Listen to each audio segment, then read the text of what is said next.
Hello everyone, good morning, नमस्कार। मैं नवीन कुमार झाझड़िया आज आपके सामने एक नए चैप्टर के साथ आपका पुनः स्वागत करता हूं। कैसे हैं भैया आप? उम्मीद करता हूं अच्छे होंगे।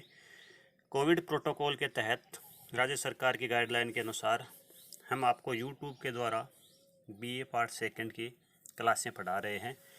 उम्मीद करता हूं कि मेरे द्वारा बनाए गए वीडियो आपको पसंद आ रहे होंगे।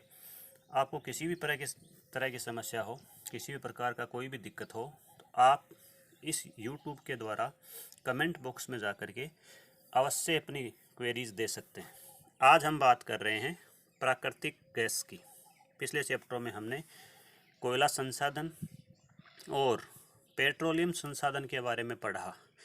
उसी कड़ी के तहत एक और ऊर्जा संसाधन प्राकृतिक गैस की आज हम बात करेंगे, नेचुरल गैस। सबसे पहले हम बात करते हैं कि प्राकृतिक गैस जो है वो कोयला और पेट्रोलियम के मुकाबले इसका तुलनात्मक महत्व कैसा है, ये उनके मुकाबले में किस तरह से अधिक महत्व रखती है या कम महत्व रखती है, जो भी है उसकी हम बात कर लेते हैं। पिछले 25 वर्षों में प्राकृतिक गैस का महत्व है कई उत्पादक तथा उपभोग क्षेत्रों में तेजी से बढ़ा है। इसके पीछे कई कारण हैं। दोनों जो पेट्रोलियम और कोयला है उनके मुकाबले प्राकृतिक गैस जो है वो अधिक उपयोगी है। पहला, यह है पूर्णतः ज्वलनशील और गंध एवं कालिख रहित स्वच्छ ईंधन है। यानी कि अगर हम स्वच्छ ईंधन की बात करें तो ये कोयले और पेट्रोलियम के मुकाबले अधिक स्वच्छ है। दूसरी, अगर हम बात करें इसकी महत्व की, तो कोयला तथा पेट्रोलियम की अपेक्षा इसका उत्पादन और वितरण आसान है और कम खर्चीला है तथा संचय के लिए अधिक स्थान की आवश्यकता नहीं होती है। ये उन दोनों के ही मुकाबले मितव्ययी है। तीसरे, अगर इसके महत्व की हम बात करें तो प्राकृतिक गैस को जलाने में कठिनाई नहीं होती है, समान रूप से बराबर ऊष्मा के साथ जलती रहती है। दोस्तों, आपने अपने घरों में प्राकृतिक गैस को एलपीजी के रूप में, अपने ऊष्मा के रूप में देखा है। आप अपनी रसोई में जो गैस जलाते हैं वो गैस भी प्राकृतिक गैस का ही एक प्रकार है। तो बिजली की तरह गैस उपकरण भी क्षमता के अनुसार ऊष्मा ले सकते हैं। इसी ताप स्थितिक नियंत्रण थर्मोस्टेटिक कंट्रोल गुण के कारण घरों को गर्म करने तथा कई धातुकर्मी कार्यों में इसका उपयोग बढ़ रहा है। चौथे, अगर इसकी महत्व की हम बात करें तो यह अपेक्षाकृत सस्ती है, यानी कि कोयला और पेट्रोलियम दोनों के ही मुकाबले ये सस्ती पड़ती है। पांचवें, इसके महत्व की हम बात करें तो इसमें विनिर्मित गैस, जिसको हम मैन्युफैक्चर्ड गैस कहते हैं, की अपेक्षा दोगुनी ऊष्मा होती है, अर्थात ये अधिक ऊष्मा देने वाली भी होती है। अब हम बात करते हैं कि विश्व में इसकी प्राप्यता कहाँ है एवं संचित राशि का भंडार कहाँ कहाँ पर पाया जाता है। देखिए दोस्तों, प्राकृतिक गैस कई प्रकार के पैराफिन आधार वाले हाइड्रोकार्बन तत्वों का मिश्रण है, जिसमें अन्य प्रकार के अणु मॉलिक्यूल्स भी विद्यमान रहते हैं। यह दो रूपों में मिलती है। पहला, ऐसे आगारों में जो प्रधानतः या पूर्णतया गैस से ही भरे रहते हैं, तथा दूसरा जो पेट्रोलियम आगारों के साथ साथ मिलते हैं। संयुक्त राष्ट्र सोवियत राष्ट्र, जो भूतपूर्व सोवियत राष्ट्र है, उसमें संपूर्ण विश्व की सबसे अधिक संचित राशि आंकी गई है, लगभग 41%।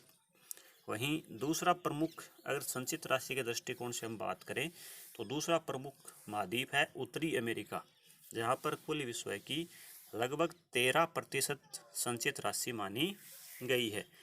इसके अलावा नीदरलैंड, मैक्सिको, इंडोनेशिया, नाइजीरिया और कुवैत में भी विश्व के 1% से अधिक संचित भंडार आंकलित किए जाते हैं। अब हम बात कर लेते हैं कि प्राकृतिक गैस विश्व में किन किन देशों में कहाँ कहाँ पर, किन क्षेत्रों से निकाली जाती है। तो उसका उत्पादन प्रतिरूप की हम बात करते हैं। प्राकृतिक गैस का उत्पादन पिछले 5 दशकों में तेज गति से बढ़ा है। 1960-70 के दशक में उत्पादन दोगुने से अधिक हो गया था। विश्व के कुल उत्पादन का अधिकांश पूर्व सोवियत संघ, जहां पर विश्व का लगभग 25% उत्पादन होता है, उत्तरी अमेरिका, जहां विश्व का लगभग 30% उत्पादन होता है, यूरोप, जहां विश्व का 21% उत्पादन होता है, और एशिया, जहां विश्व का 27% उत्पादन किया जाता है। वहीं अगर दो देशों की बात करें तो केवल रूस और संयुक्त राज्य अमेरिका, रूस में लगभग 24% और संयुक्त राज्य अमेरिका में लगभग 23% उत्पादन के साथ कुल विश्व के लगभग आधा अर्थात 47% उत्पादन ये दो ही देश मिलकर के करते हैं। अन्य जैसे छोटे उत्पादक देशों की बात करें तो Canada, Netherlands, United Kingdom, Indonesia तथा अल्जीरिया भी प्राकृतिक गैस के महत्वपूर्ण उत्पादक के देश हैं। अब हम एक एक देश के और उनके क्षेत्रों की बात कर लेते हैं कि उनके प्रमुख क्षेत्र कौन से हैं, जो हमारे कंपटीशन एग्ज़ाम में क्षेत्रों को ही ज़्यादा पूछा जाता है।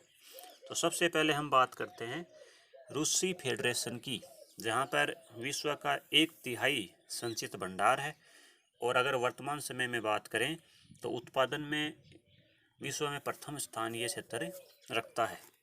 यहाँ अधिकांश गैस जो है वो वोल्गा बेसिन, पश्चिमी साइबेरिया, पूर्वी साइबेरिया एवं मध्य एशिया से प्राप्त होती है। बुखारा खीवा बेसिन में वृहत्तम संचित भंडार मौजूद हैं।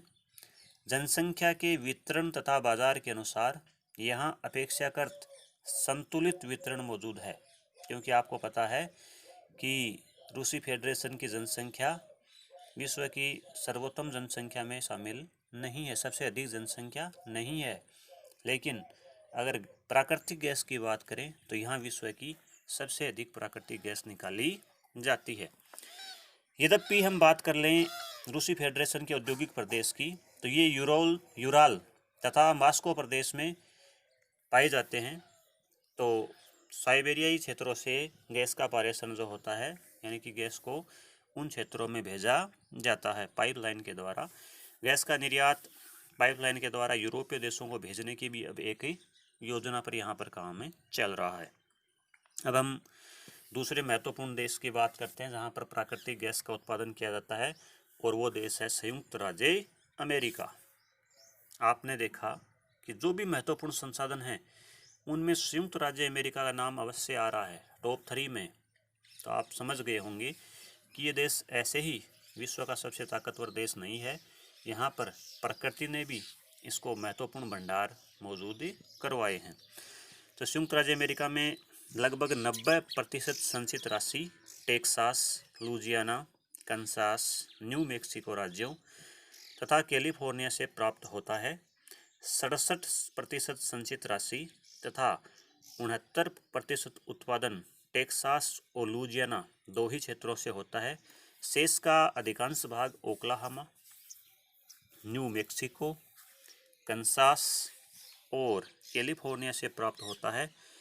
अधिकांश गैस आज के प्रमुख बाज़ारों यानी वहाँ के औद्योगिक क्षेत्रों, जो उत्तरी पूर्वी औद्योगिक प्रदेश है और पश्चिमी प्रदेश में स्थित है, वहाँ पर भेज दी जाती है।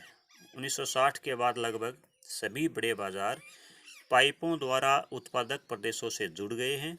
कुल राष्ट्रीय ऊर्जा उपयोग की लगभग 1/3 से अधिक मात्रा यहाँ पर प्राकृतिक गैस से प्राप्त होती है, अर्थात संयुक्त राज्य अमेरिका का 1/3 ऊर्जा उत्पादन प्राकृतिक गैस से प्राप्त किया जाता है। अब हम उत्तरी अमेरिका के ही एक अन्य महत्वपूर्ण देश कनाडा की बात करते हैं।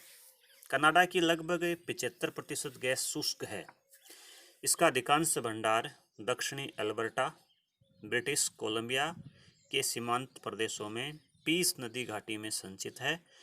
महाद्वीपीय वृहत नालों के द्वारा यानी कि पाइपलाइन के द्वारा न केवल पश्चिम में वैंकूवर तथा पूर्व में टोरंटो मॉन्ट्रियल क्षेत्र तक, बल्कि संयुक्त राज्य में कैलिफोर्निया तक भी गैस को भेजा जाता है, अर्थात कनाडा अपनी अधिकांश गैस का निर्यात अन्य क्षेत्रों की तरफ कर देता है। अब हम बात कर लेते हैं यूरोप महाद्वीप की। यूरोप महाद्वीप के अधिकांश जो जमाव हैं वो पूर्वी यूरोप में पाए जाते हैं।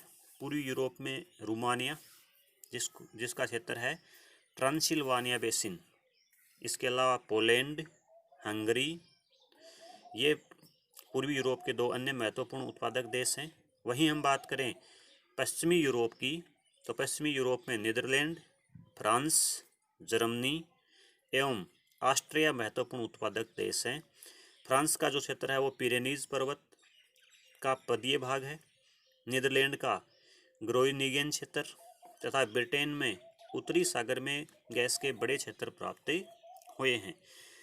नीदरलैंड का गैस क्षेत्र कनाडा के संचित भंडार से भी बड़ा है। ब्रिटेन उत्तरी सागर से गैस उत्पादन करने के बाद एक बड़ा उत्पादक देश बन गया है। अब हम बात कर लेते हैं लैटिन अमेरिकी महाद्वीप की। यहाँ पर मेक्सिको, वेनेजुएला तथा अर्जेंटीना प्रमुख उत्पादक हैं। मेक्सिको में पोजारिका, सिडडाड, पेमेक्स, ग्वाटेमाला देश की सीमा के समीप जो स्थित है, रेनोजा एवं तबास्को गैस क्षेत्र प्रमुख हैं। सारे देश को गैस नलों द्वारा संबद्ध कर दिया गया है।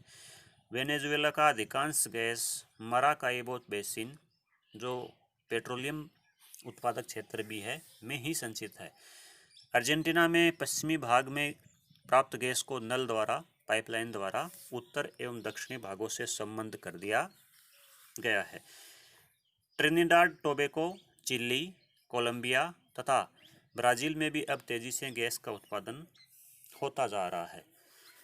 तो इस प्रकार से हमने बात करी लैटिन अमेरिका और दक्षिणी अमेरिका महाद्वीप की। अब हम बात करते हैं एशिया महाद्वीप की।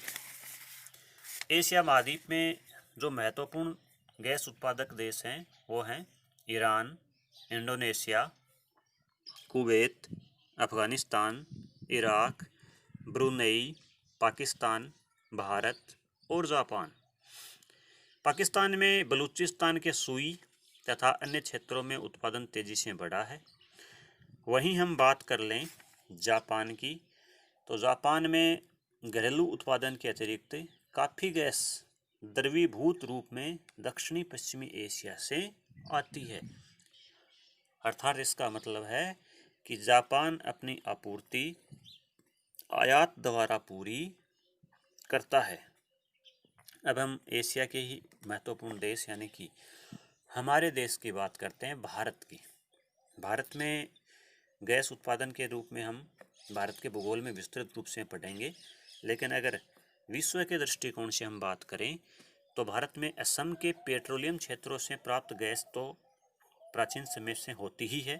इसके अतिरिक्त गुजरात में हजीरा क्षेत्र में, और वर्तमान समय की अगर हम बात करें तो भारत में सबसे बड़े जो बेसिन हैं गैस के वो हैं केजी बेसिन। आपने केजी बेसिन में सुप्रीम कोर्ट में कई बार सुनवाई के रूप में इनके मुद्दा चर्चित रूप में सुना भी होगा। केजी का अर्थ होता है कृष्णा गोदावरी बेसिन। तो कृष्णा और गोदावरी नदियों के बेसिनों में भारत में सबसे अधिक गैस का उत्पादन किया जाता है। वर्तमान समय की अगर हम बात करें तो हमारे राजस्थान राज्य में भी बाड़मेर, जालोर और जैसलमेर क्षेत्रों से गैस का उत्पादन तेज़ गति से बढ़ रहा है। जालोर में सांचौर बेसिन और जैसलमेर में रामगढ़ क्षेत्र में गैस उत्पादन शुरू हो गया है। और भविष्य की भी अगर हम बात करें तो राजस्थान एक महत्वपूर्ण भंडार के रूप में उभर कर सामने आने की पूरी संभावना बनती है। तो इस तरह से आज का चैप्टर हम समाप्त करते हैं। आशा है YouTube के द्वारा आपको चैप्टर समझ में आ रहे होंगे। आप इन सभी चैप्टर्स के अंत में अपनी कॉपी में इनके असाइनमेंट के रूप में भी प्रश्न तैयार करिए।